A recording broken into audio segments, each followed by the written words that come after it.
Bom, pessoal, vou mostrar para vocês como eu meço a pólvora para fazer a recarga de balote. Primeiro eu ligo essa balança eletrônica. Agora eu vou pôr o funil. Vou estar pondo a tara, zerando. Aí nessa recarga eu utilizo 27,5 grains de pólvora CBC 126. 216, quer dizer. Eu só digito 27,5.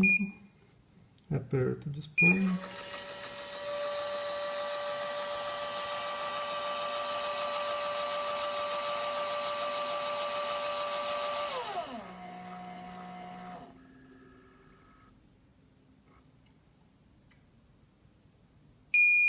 Na hora que acaba só o bip.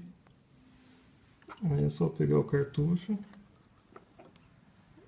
Já tem o funil. Despejo a pólvora.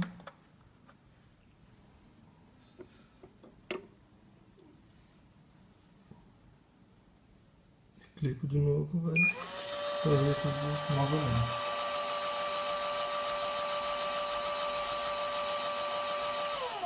Então com essa balança com uma carga bem precisa, sempre os 27,5.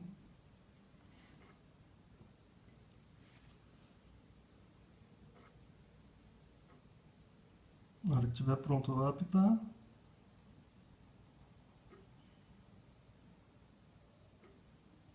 Ela vai soltando grão a grão até dar o valor certo. Já deu, eu pego aqui. Põe o funil na boca.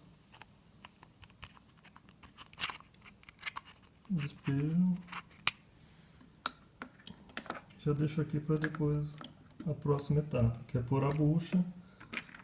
E depois da bucha ponho o balote. Eu vou usar esse balote Diabolô de 525 grains. Que tem uma ótima precisão. É isso aí. Valeu.